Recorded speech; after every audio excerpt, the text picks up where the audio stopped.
people who felt they were in an altered state, and we measured that with a questionnaire, people who felt that way were more successful at the psi task they had. When they did not feel they were in an altered state, they did not do better than chance. Keep watching to learn more. Book 3 in the new Thinking Aloud dialogue series is UFOs and UAP, Are We Really Alone?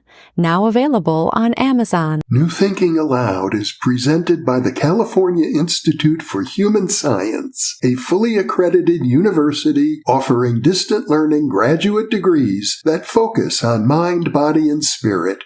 The topics that we cover here. We are particularly excited to announce new degrees emphasizing parapsychology and the paranormal. Visit their website at cihs.edu. You can now download all 8 copies of the New Thinking Aloud magazine for free, or order beautiful printed copies. Go to newthinkingaloud.org.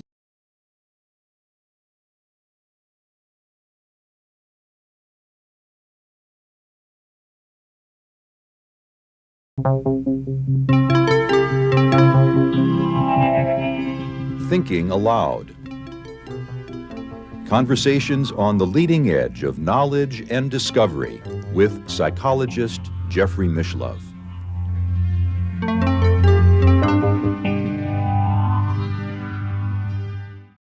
Hello and welcome. I'm Jeffrey Mishlove. Today, we'll be exploring altered states of consciousness and enhanced human functioning. My guest is Professor Etzel Cardeña, who is the Thorsen Professor of Psychology at Lund University in Sweden, where he is also the director of the Center for Research on Consciousness and Anomalous Psychology. He has served as the president of the Society of Psychological Hypnosis and the Society for Clinical and Experimental Hypnosis. He is also the current editor of the Journal of Parapsychology. In addition, he has edited several anthologies, including Altering Consciousness, Multidisciplinary Perspectives, Varieties of Anomalous Experience, and Parapsychology, a Handbook for the 21st Century. And now I will switch over to the internet video. Well, welcome, Etzel. It's a pleasure to be with you once again. Thanks, Jeff. When it comes to looking at altered states of consciousness, that's been your main focus for a long time. In fact, as I recall, that's why you went to UC Davis to study with Charlie Tart, who was one of my professors as well. Yes, and there is a personal history behind this, because when I was studying psychology, clinical psychology in Mexico, I was also doing theater, experimental theater, and it was a very physically demanding type of theater, ritual theater, where they took us basically to the limits of our endurance, and then they would say, the directors, continue, and then it got interesting, and just by doing a lot of mindful effort throughout that, I suddenly realized that I was able to do things that I would ordinarily have thought I would have been unable to do. So in a sense, this paper on altered states or altered consciousness and enhanced functioning is the product of what happened to me back in Mexico decades ago while I was doing experimental theater. And then I realized that the people in my professors in the psychology program had nothing to say, didn't know anything about what was happening to me. Not that it was happening continuously, but the extraordinary events. So I thought, well, I have to find out someone who can teach me something about this. I know practically it happens. I know that I'm able to endure pain that I thought I would not be able to do, that I'm able to endure a lot of effort that I thought I would not have been able to do. And the only people I found at that time were Robert Ornstein and Charlie Tart, or Charles Tart. Back then, of course, it was Charles Tart. So I wrote to him from Mexico as I was finishing my clinical studies and said, I have read, I think, all of your papers, And I was so naive because I probably had read about 6 or 7 of his papers, not more than 100 at that time. But I thought, well, 5 or 6, that must be about everything he has published.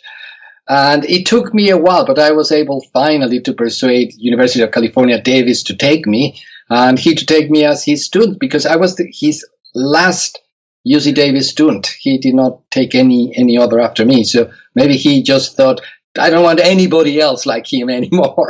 And he stopped with that.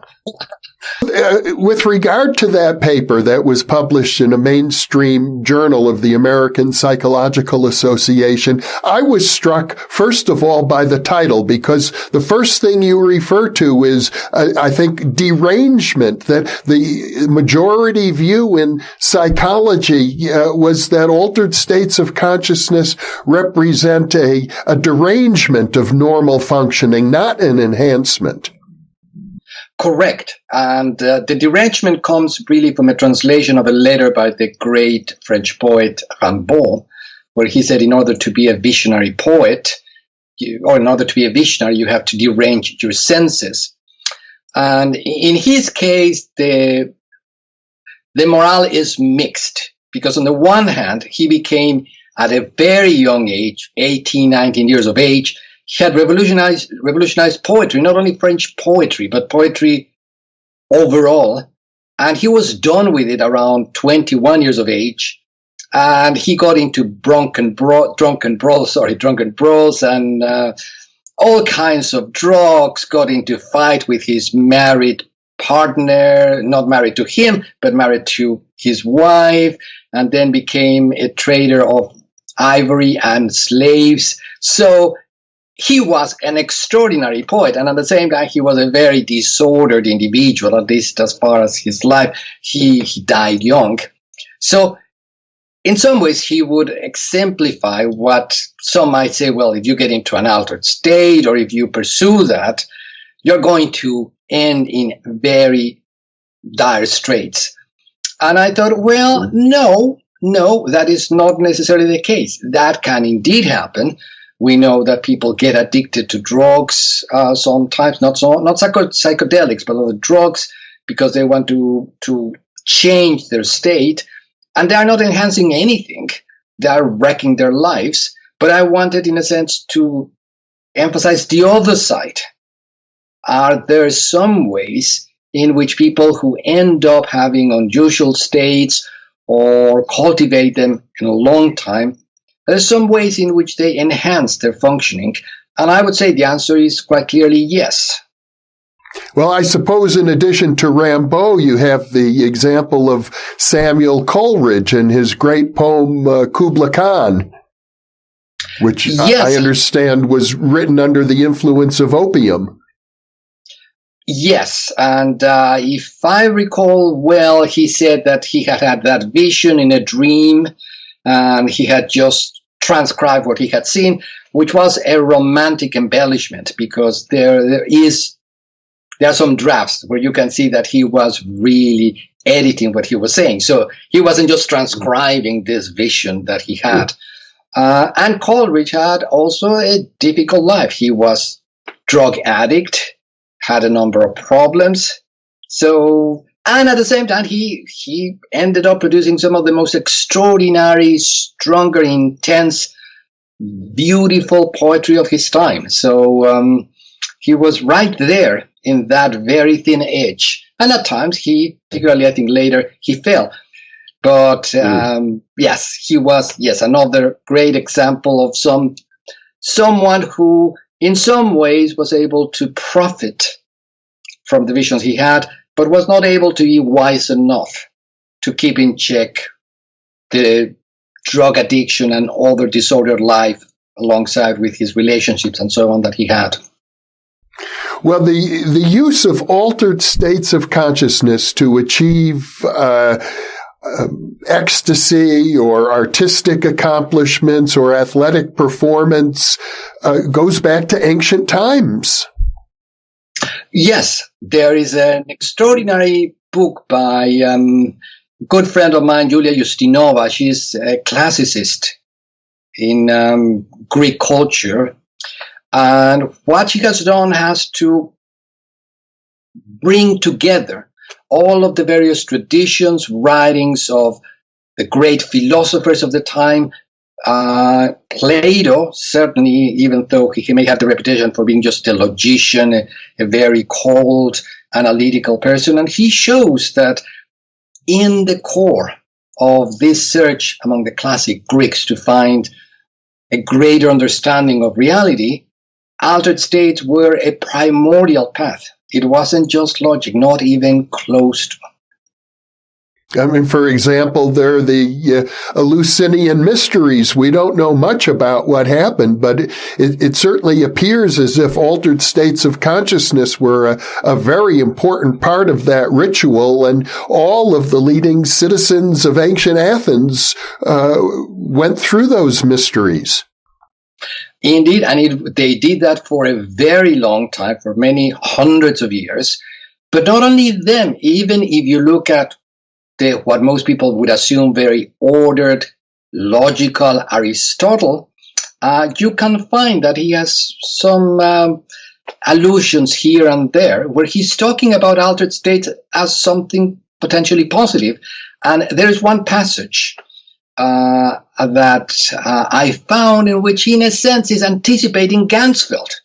He's saying, well, if you are able to somehow reduce the stimulation of your senses, you may be able to get a deeper understanding of reality. So not something that ordinarily we would expect from Aristotle, but obviously that was currency in the thoughts that he had, not only with Plato, and of course Socrates, who was well known to engage in altered states and to be able to endure tremendous cold and hardships, and would go into altered states to receive information, would have his voice, his daimon talking to him. Well, as a psychologist, you're really interested in nailing down the nuances of how altered states of consciousness influence human functioning. And I know one of the very first distinctions you make is between the induction procedure or technique versus the altered state itself. Absolutely. And that is something that is not at all new to me. You know, the work of Charlie Tart, he wrote that in 1977, if not earlier, because it is obvious. If you do, for example, hypnosis, you do a hypnotic induction in a room with 100 people, as I have done dozens, maybe hundreds of times. And what you find is that what you do will affect most people to a certain degree. Well, they may feel a bit more relaxed. They may have thought that the procedure did not last as long as it did. And then you will find that there are a few people that really had some unusual experiences, even if you did not mention them, that maybe just spontaneously started feeling that they were floating out of their bodies, things of that sort. And then there are people who are just thinking, when is this going to end? This is so boring. So when you find still in some publications nowadays that somebody may say, well, I did this and so this group was hypnotized. That doesn't mean anything, because unless you find out what were the actual experiences of the people, the best you can say, well, probably some people were somewhat affected, perhaps a few people were quite a bit affected, and some people were just bored and were not affected at all. And you know, when I did a study with the EEGs, taking very highly hypnotizables and people who are not low hypnotizable, meaning people who are responsive to hypnotic inductions. And not only did we find that the low hypnotizables did not show the pattern of the high hypnotizables, but they seemed to show the opposite pattern. Whereas, for example, the high hypnotizables, more of the activity became more occipital, if you will. It went more towards visions and emotions. For the low hypnotizables, it became more frontal. They probably were more mind-wandering, being more analytical, thinking, when is this going to end? So it's not even that some people are not affected, but they may be affected in the opposite way. I was fortunate myself. When I was in high school, I learned the art of self-hypnosis and used it very deliberately to prepare for examinations. I remember in high school they had something called the SAT test. I think students still take it, and then the PSAT, the preliminary. So I took the preliminary test. I got a certain grade, which is to predict your performance when you take the big SAT test. But I hypnotized myself before the big SAT test, and my scores jumped way up. Much more than 2 standard deviations above what the PSAT would have predicted. So that got me convinced while I was still a teenager of the power of hypnosis in a positive way. And in this case, I would say the power of hypnosis with a person who was very motivated and who obviously, given your later career, who was very introspective, who was very psychologically oriented. That's all true, yeah. But it seems to me that the literature on hypnosis is enormous. The things that people can do, raise warts or remove warts from the skin just by the power of suggestion or an altered state. But I am aware that there's still controversy as to what causes these hypnotic effects. Is it the suggestion? Is it the social pressure? Is it the altered state of consciousness? Well, things are complicated. Whenever we talk about something complex in human beings, there is never, I think, a simple answer. It's just this. But one thing that we know is that they are real, that from the studies doing with comparison groups and so on, that they do happen, that there is something in the hypnotic procedure that makes a difference because you can do the same thing without using hypnosis, just make suggestions saying, okay, well, just imagine it, and nothing happens. And then if you say, well, I'm going to use the magical word hypnosis, then something will occur. But I think the core, the mystery of hypnosis, as well as many other similar disciplines, is that we have no real understanding of how mental events affect directly physiological events, which is what this is happening. Because when you're saying, well, I'm going to make this word vanish. Okay, well, that is an intention. But when you do that and it works, does the person doing it have any idea about the physiology of words? What would need to happen continuously? No. It just occurs. And we have no idea. And nobody has an idea with regard to hypnosis or with regard to placebo. So you may have some people, including Charlie Tart and other people, who may say, well, maybe there is a psychokinetic effect of mind affecting directly matter. But that just moves the question one level farther. Okay, but how does that happen? And we really don't know.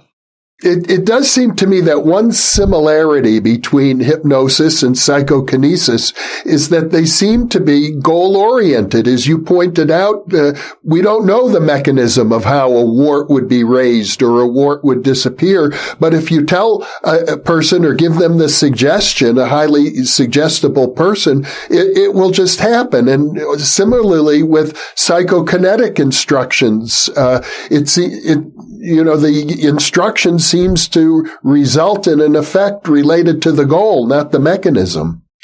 Exactly. And just what you were saying now, if you go back to the work of Helmut Schmidt, he tested this directly. He would have people try to affect a very simple random mechanism, and they were able to do it better than would be expected by chance.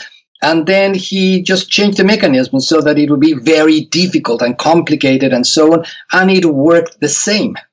So the issue did not seem to have to do with how complicated or simple the mechanism had to be affected. It was just, indeed, the intention of what do I want the outcome to be. And once I know that sort of the material causes in the Aristotelian sense do not matter, it just happens.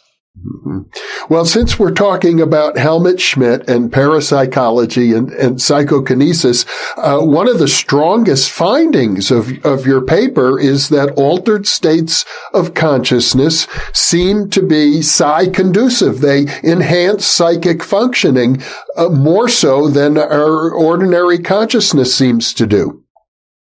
Yes, I would say that the pattern is there. It doesn't mean that every study finds that, and this would go back first to Chuck Honorton, who was doing work in the 80s and 90s and so on, who in a sense moved the field from the Joseph Banks Ryan, let's just do brute amount of studies with thousands or hundreds of thousands of trials, so before people die of boredom, we will find some kind of significant effect, versus Chuck Honorton saying, well, let's try to figure out which states seem to be more conducive. And I think he was right on the money. Now, things are still difficult because, for instance, in the studies we have done here at Lund University, we have found in 2 studies, the second replicating the first, essentially, that people who felt they were in an altered state, and we measured that with a questionnaire, people who felt that way were more successful at the psi task they had. When they did not feel they were in an altered state, they did not do better than chance. But when they were in an altered state, and these were highly hypnotizable people, and this means that not all highly hypnotizable people were equally affected. So even with a selected group, you may have some people that, well, maybe they're worried about something else. Maybe that induction doesn't work for them. But for the ones that did, it seems to work better. And then you go to the work of Serena Roney-Dougal, who has worked with meditators, some of them who have been doing it for decades. And in one of her papers, what she reported was that the people who had been doing it for a long time were more successful, significantly so, but also they were more successful at knowing how certain they could be of their guesses. So when they said, yes, I'm sure that this is the correct decision or this is the correct guess, they usually were correct, were right. And when they express some kind of uncertainty, then it could go either way. So one could say, and it goes along with the general philosophy of most areas, most contemplative traditions, that you figure out how your mind works, what comes from your own particular history, and what comes from other sources.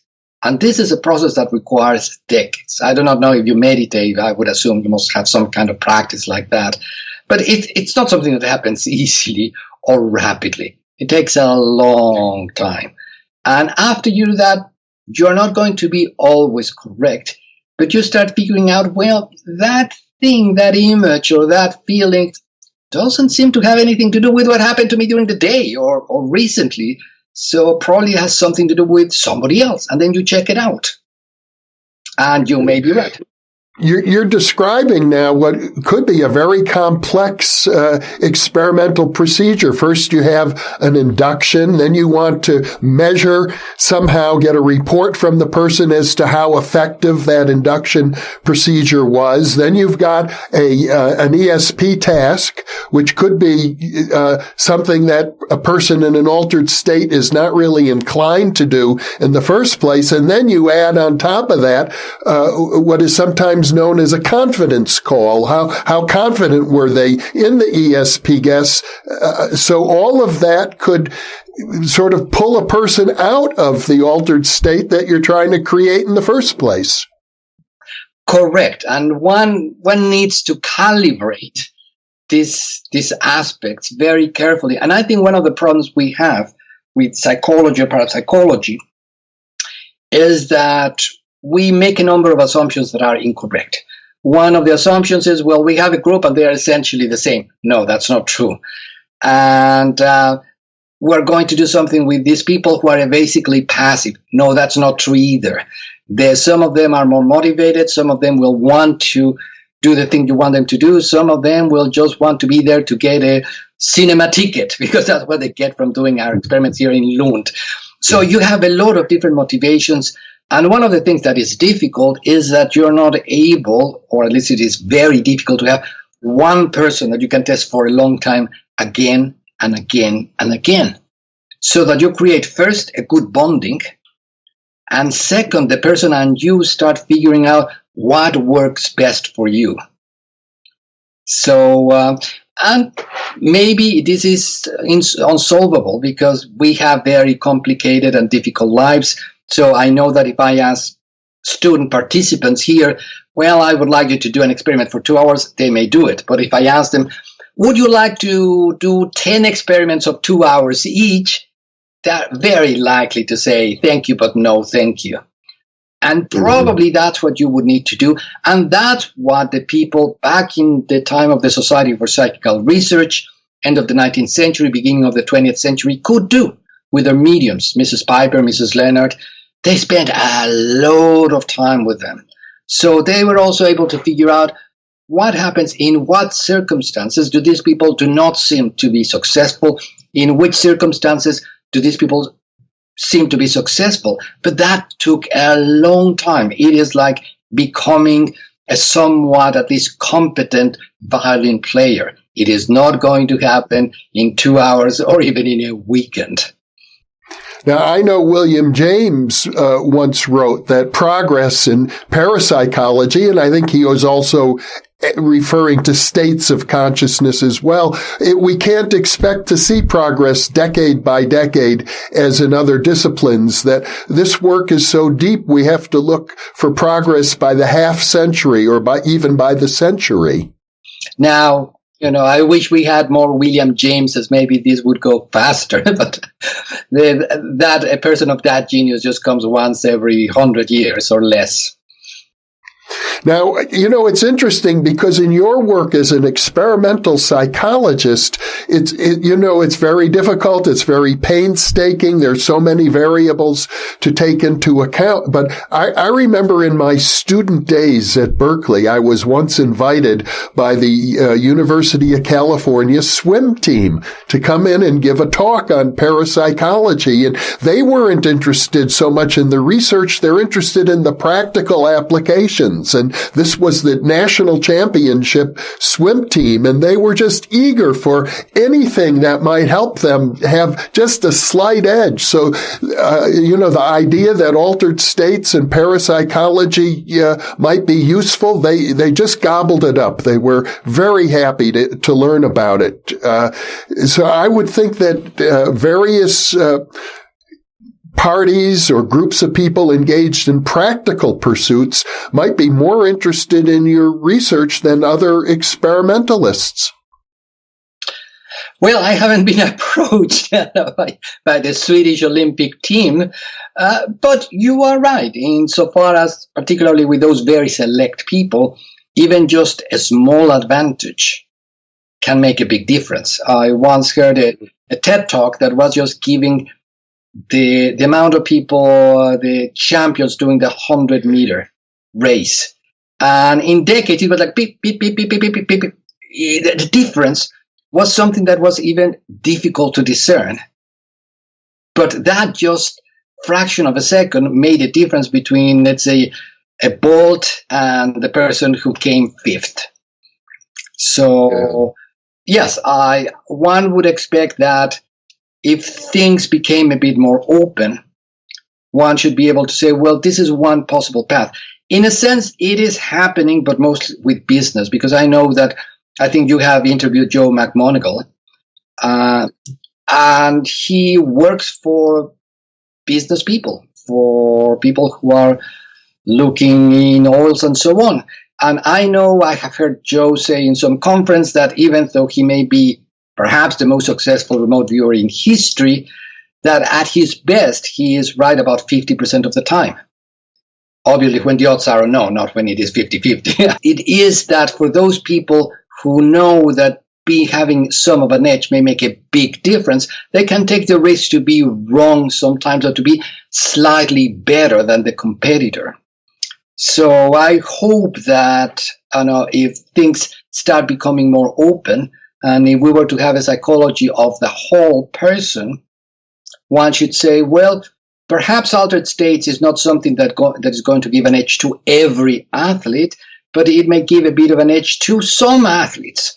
So let's identify who they are and let's work with them.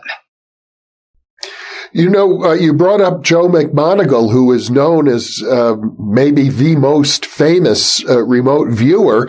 But one of the interesting things about all of his accomplishments and those of other remote viewers, to my understanding, they claim that they do it in a normal state of consciousness. Some of them even are smoking cigarettes or sitting at their desk while they're doing remote viewing. They claim that this is everyday consciousness, at least many of them do. Others say, well, it's a mildly relaxed state. But the data from remote viewing suggests, a very high degree of psychic functioning in the absence of an altered state of consciousness. Yes, absolutely. And I do not see that as a contradiction to my main tenet, because my main tenet is not that alterations of consciousness are going to be necessary for everyone. And I would again go back to hypnosis. There is a dear friend passed away some years ago, Ted Barber, T.X. Barber. Most people misquote him. They think, he was against hypnosis. No, he wasn't at all.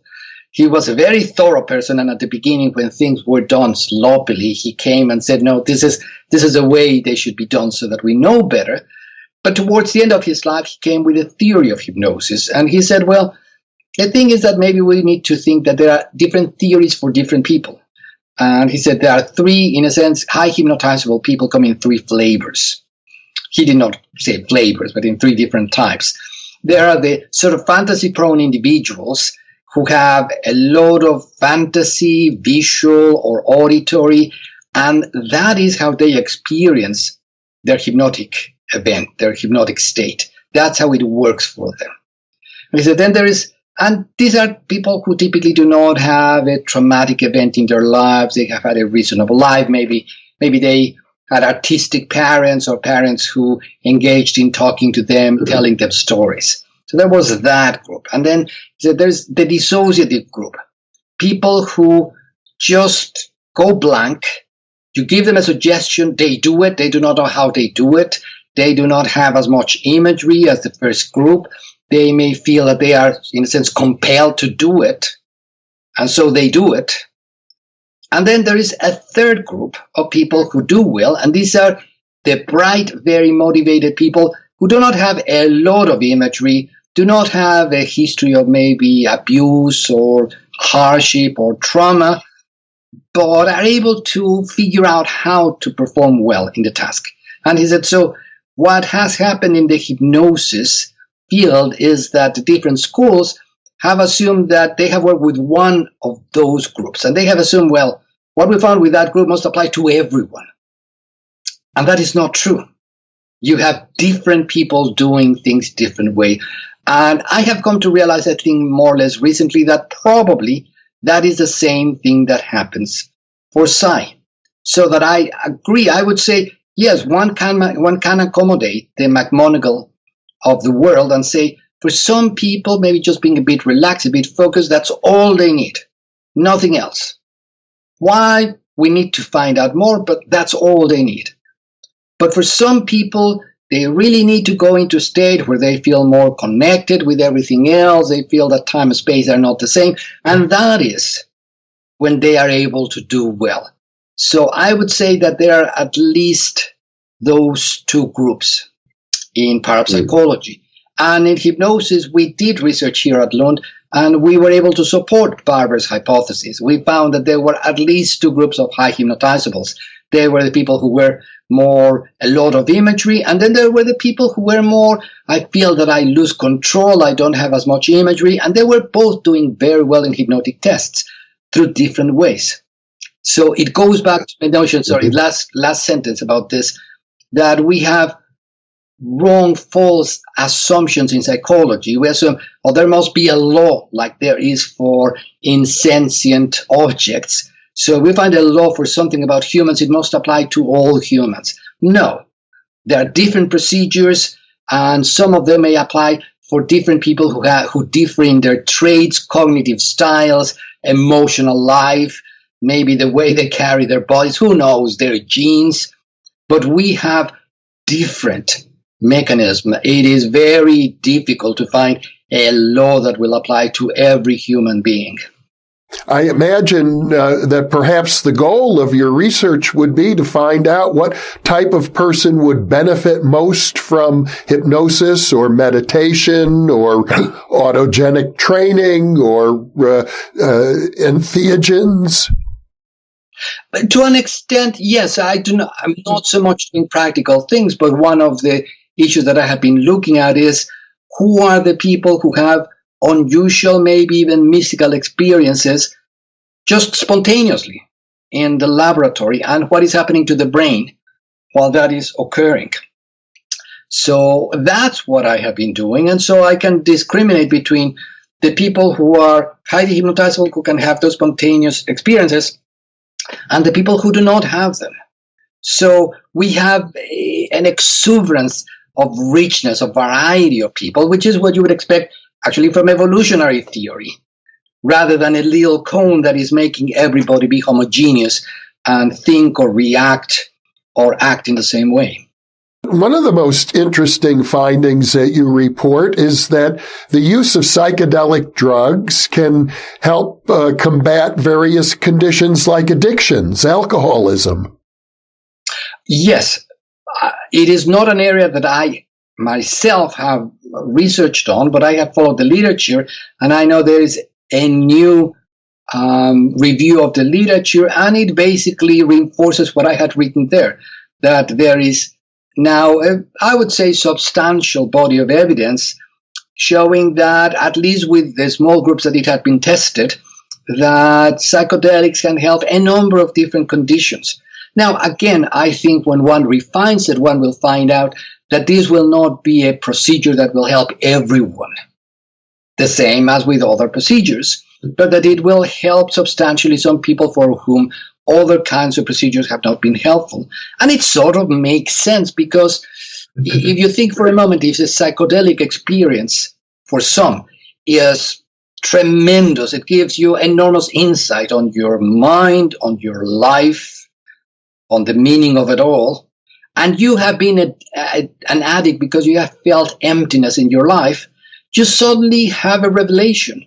So why would you need to continue poisoning yourself when you suddenly had an inkling that there was some kind of revelation that, at least to you, makes sense? I have also heard that Vipassana meditation can help free people from heroin addiction. Yes. And there is research where you can use hypnosis to get to the same procedures. So, eventually, I think if one were to do a clinic, what one would need to do is to have specialists in different techniques and research and say, well, we find out that this technique works better for this kind of people with this kind of problem, and then that's what we do. Yeah.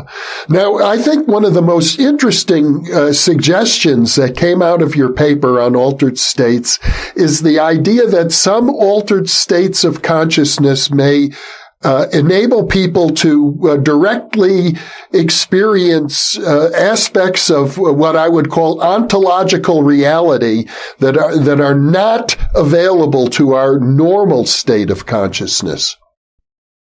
Yes, and that is something that is, in a sense, at the core of my interests as well, because you have had a number of mystical traditions, and I think they have, not uncommonly and particularly by psychiatrists, psychologists, neurologists, they have deemed to be the product of faulty brains or psychopathology.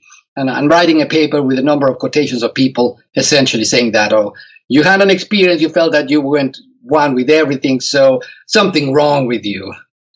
And when you look at the issue that people who engage in contemplative meditation and have been meditating for decades, or people who are in an altered state where they feel more in a union, that they are able to obtain information that they should not be able to obtain, information that is temporally or spatially distant, then I think it brings some support to the claim that, yes, in some way, non-consciously, subconsciously, ontologically, however you want to phrase it, there is a way in which we are able to go beyond ourselves and have an inkling.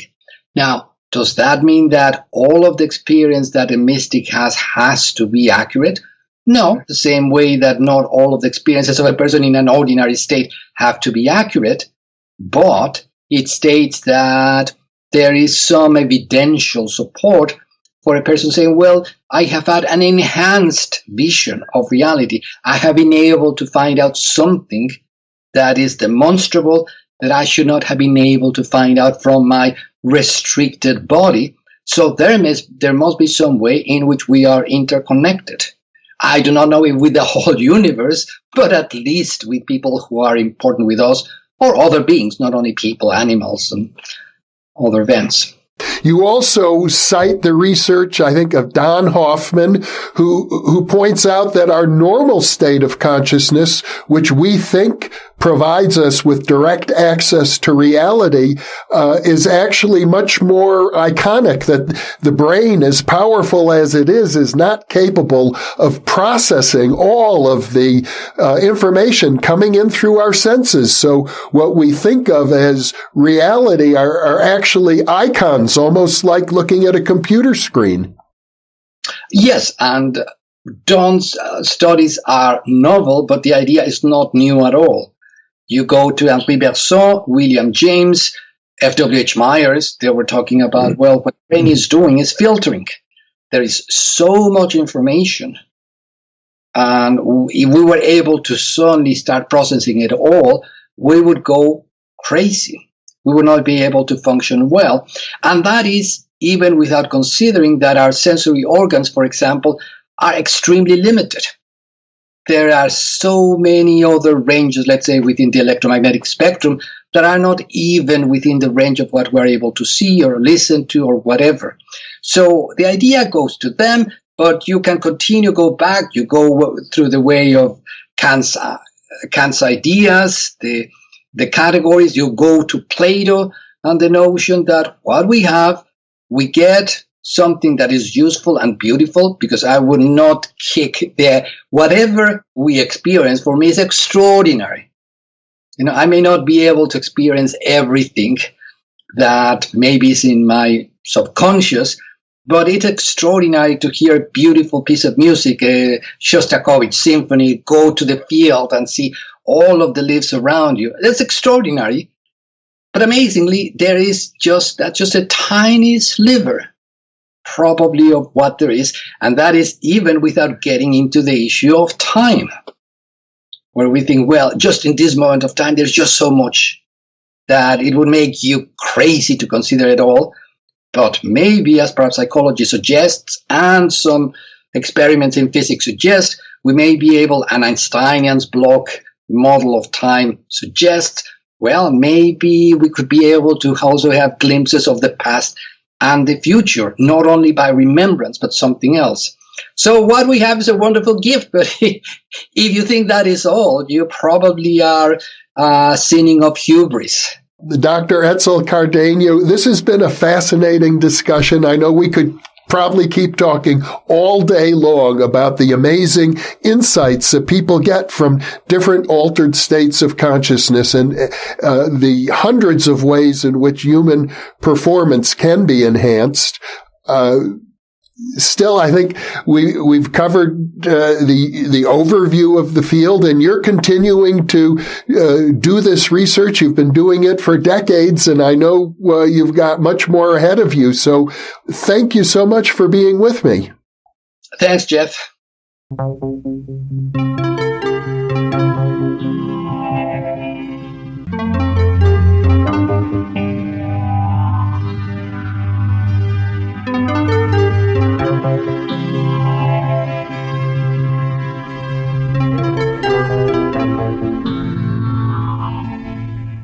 Book 3 in the new Thinking Aloud dialogue series is UFOs and UAP. Are We Really Alone?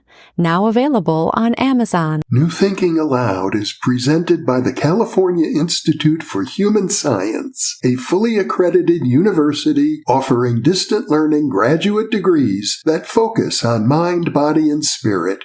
The topics that we cover here. We are particularly excited to announce new degrees emphasizing parapsychology and the paranormal. Visit their website at cihs.edu.